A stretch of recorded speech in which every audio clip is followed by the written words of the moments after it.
Hi everyone. My name is Anna Anderson. I am based in Cape Town, South Africa. I think by the time you guys watch this, most of you will probably be back in the States. Hopefully so, because I did see that they are now going to be shutting borders pretty soon for American folks overseas. They're encouraging us to just stay put.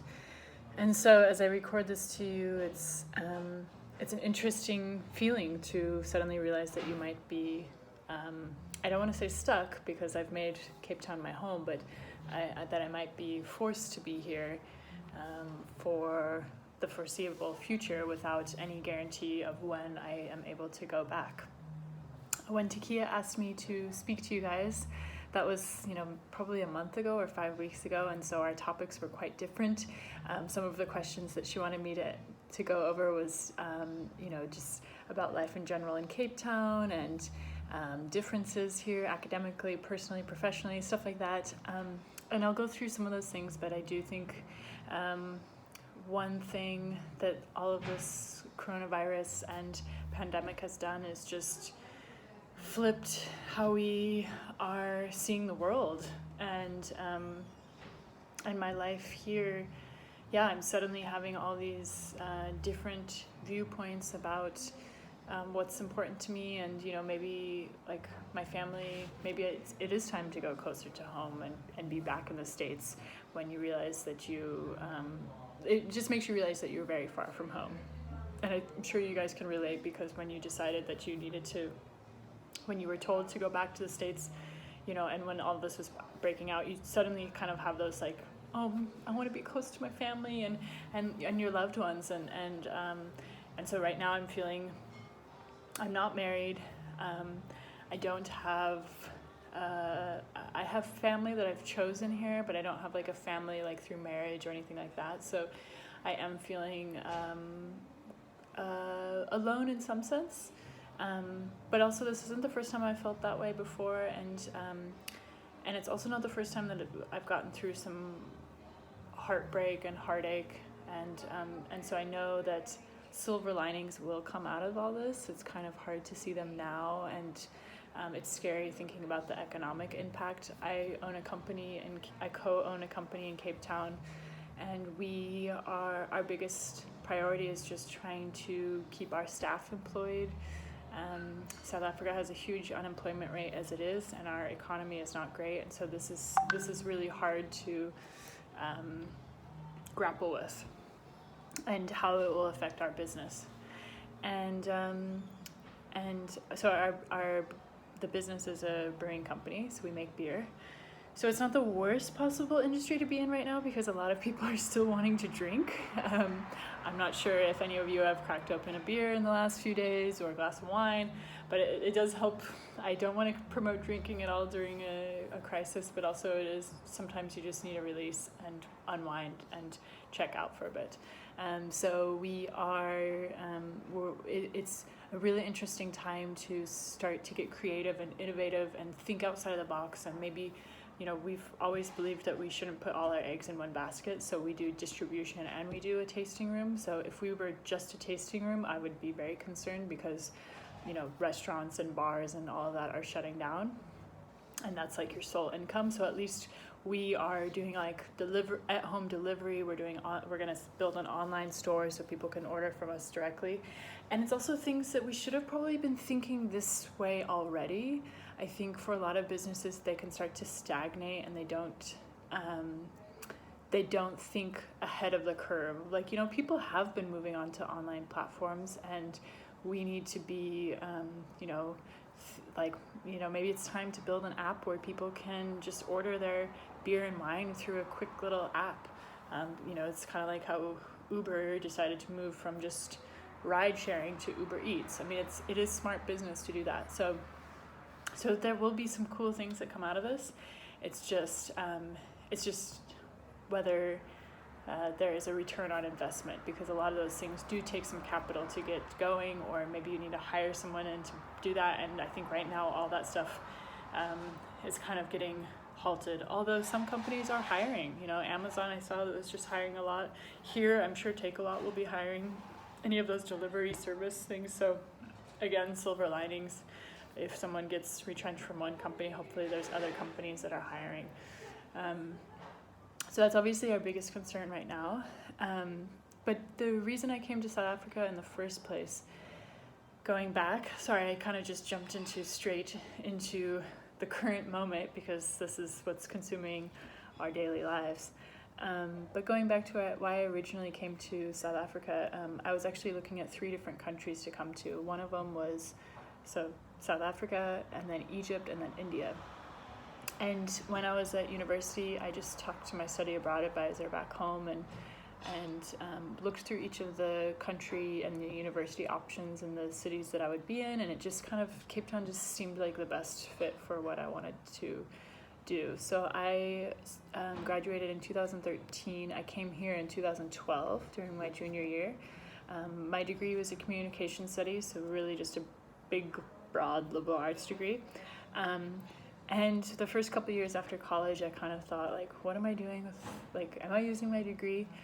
And now, at 29, I am definitely using my degree. I did a lot of classes about group communication, interpersonal communication, conflict management, and running a company. And those were the things that I was really passionate about too. I thought it was interesting how we interact with each other and the power of that. And I think right now is a big example of how we need to really show kindness, patience, and empathy towards each other, and that can completely change someone's day, and also it can change how. I mean, it almost feels like we are going to be starting from scratch as a civilization. I know we won't completely be starting from scratch, but it does feel like we could build something really beautiful after this, hopefully.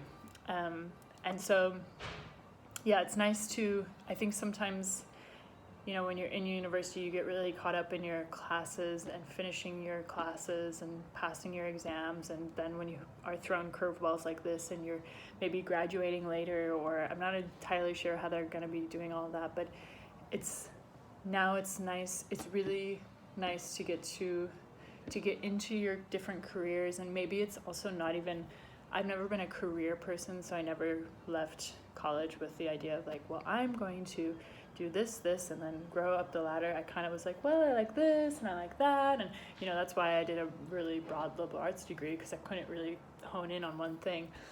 But then as you progress through, and I bet you can probably already see from now the trends starting and the little patterns of like what jobs you're drawn to, what classes you're drawn to. You know, I definitely had some themes along the way. I was always drawn to going to the study abroad, like all the international gatherings and like things that brought people from all cultures together. And you know, now I am living in another country, so the themes you start to pick up what themes are there. And my parents would probably tell you that was true from my childhood. I was forever reading National Geographic and looking at all the different maps and countries and stuff. And so it's nice getting to this age where you start to see the circles coming around and the stuff that you studied coming around, and realizing like, oh, I'm doing what I'm meant to be doing right now.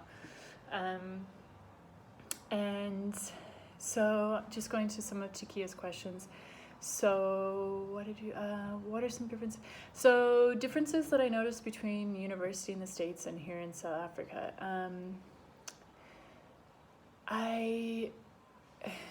It's been a little while. I mean, just definitely like just the vibe of classes was different.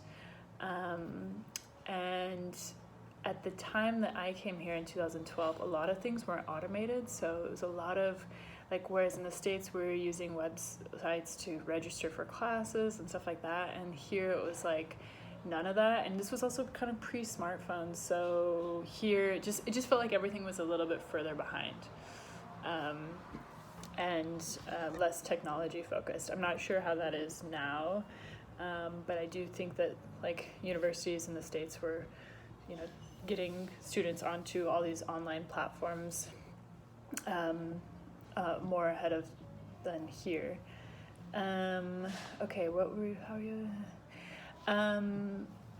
Also, I mean, I think some differences, obviously just cultural differences and the different people that you interact with on a daily basis. And I went to school at Portland State University, so Oregon is not known for being the most diverse state in the country. Portland State is quite diverse, but you still feel like you're in a pretty white bubble. And so I think coming to South Africa was really refreshing to be in a bigger mix of people, especially at UCT. And then other things to adapt to, you know, I keep joking that now I can't actually, sometimes I can't decipher if I'm, like, there will be certain words where I'm like, is that an American word or a South African word? Or is that an American phrase or a South African phrase? And so sometimes I'm like, I've been here now for most of my 20s, so 2012 on and off until now, 2020. And so I've adapted to a lot of things. So it's kind of hard for me sometimes to remember what were those big, like, whoa, that's a big adjustment. I think in general, the American society is a lot more individualistic than here. There's a way more collective culture. And so, and I think it'd be interesting to, if you guys have any experiences. I think a lot of you have left now before craziness is really settling into Cape Town, but it would be very fascinating to know how each country is handling it differently, because I do think that there's some, that maybe in the States it's more of an individualistic approach. Here, maybe a little bit more of a collective approach. You know, everyone has talked to each other about, like, you know, what are you doing, and don't, let's all agree to not have our domestic workers come into our houses but still pay them. And I don't know, I'd just be curious to know how the differences there, because you can see that generally when South Africa won the World Cup, the Rugby World Cup in October, I had never been in a country where, like, literally the entire country, like, shut down for that day, and it was just like parties and celebrations. And I'm not trying to, like, compare, because there's so many great things about the States that I miss, that I wish were more of a deal or like a bigger thing here. So I often don't want to do one is better, one is worse. Obviously I've chosen to live my life here now, so I do feel drawn to being here, but I also, every time I go home, I'm like, oh, home is home. And so yeah, I very much try not to compare. And okay, sorry, just looking ahead. Did you ever feel at times overwhelmed as a student and or a professional in South Africa? Yes. Overwhelmed as a student? Yeah, I remember I had one class that I just really struggled with, because, you know, you kind of slot in for 6 months and then you're expected to be on the same level as some of the other students, and that's just not going to be the case. Professionally, yeah, I mean, I think there's a lot of references and a lot of history here that happened way before I arrived. So sometimes I feel like I need to play catch up, and I do as much as I can to do some research and reading. But at the end of the day, I think a lived experience in a country where you've built connections over 25 years versus me coming in now, I feel like I'm really getting my feet and getting integrated, which is kind of hard, why it's hard to think about leaving, because you do, as much as you want to think you can pick up and move, also those connections you build, they build on top of each other. So it is hard to think about starting over, and I'm not thinking about that now anytime soon. But what type of things do you enjoy doing in Cape Town? Okay, I love hiking. I think it's really therapeutic. I think it's good for us to get outside. Right now, I have a hiking group, so I WhatsApp this group every time I'm going for a hike, and whoever can join can join. And it's been really, really good to just get fresh air. We can keep some distance from each other. And there's just so many free, beautiful trails in the area. And I also did a lot of hiking in Oregon as well. I also do some dance classes, and like to do some art and take photos, and I'm kind of one of those people that has puttered from one thing to the next. I enjoy trying new things, and I love going to concerts and theater. I love going to a good play. Yeah. How is dating in Cape Town? This is a tricky one to answer because I just feel like I've been very lucky. I was with one partner for 7 years from here. We split up last year, and then a few months later I met someone new, and I feel like I didn't really go through this long time period of having to kind of date and see and like go on lots of dates. I did go on some dates, and I did Bumble and Tinder and all that stuff, but chatting to some friends, I do think Cape Town is a tough city in a lot of ways because it's quite small. It's not, you don't get a lot of turnover, so often you know everyone, like there's some connection to that person, like, oh, maybe they dated your best friend, or maybe there's an ex, or anyways. So I feel like I'm probably not the best person to ask, or I probably have a very different opinion than someone else. So for me, but I also think I'm someone I'm very social, which is why right now is a little bit hard. And I like going out, and I think if you put yourself out there, it will come back to you. So I think that's why this has been, my dating life here has been relatively easy in some ways. And then I think I already kind of answered how and why I started a business in Cape Town. So my previous partner, who I was with for a long time, we decided to start the business together, and that was in 2014. And we weren't really thinking that we'd get to the point that we're at. To be honest, I think we thought it'd run for a couple of years, and then we'd, probably at some point decide, okay, let's start something else or do something else.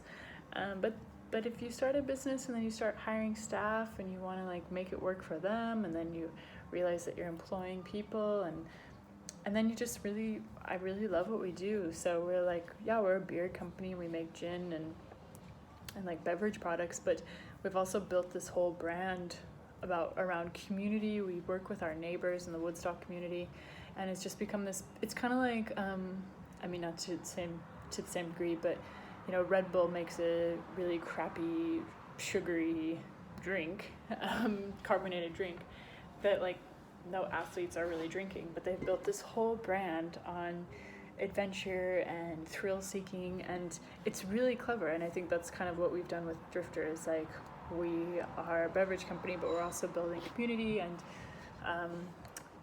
a bigger thing than just the beverages. And especially now, I think, some business tips right now are just it feels weird to be marketing around a pandemic, but at the same time, you have to keep your company going. And so figuring out that fine line of having some informational stuff, some fun stuff, and then keeping your brand loyalty while your sales dip. So that's what we've been working on now. This went a lot longer than I expected. But yeah, I think I can chat for a while about South Africa and Cape Town because I really love it here. And I hope that the short amount of time that you guys were here, that you enjoyed it too. And I'm really, I feel for you guys that your experience was cut short. To be honest, I think that's the hardest thing at the moment, is there's just a lot of crushed dreams floating around in the world at the moment. People who are supposed to get married, and people who are supposed to fly over for a graduation or a reunion, or doing a study abroad and having that cut short. And it's just, it does feel like this heavy weight around the world of just a lot of things not being able to proceed. So I'm with you guys. We're all in this together. And I'm wearing my lemon dress because, when life gives you lemons, why not dress up in them? And if you have any more questions, you can definitely reach out to me. Takia can send you my details. And also, if you want to follow our business Instagrams and stuff, it's Drifter Brewing. So drifter, like drifter, DRIFTER, and then brewing, like brewing beer, just one word. So that's for Instagram, Twitter, and Facebook. And yeah, hopefully we will be at some point exporting to the States. We're not quite there yet, but yeah, hopefully you guys are able to come back to Cape Town too. It's a beautiful place, and we would welcome you back with open arms. And healthy vibes to you all.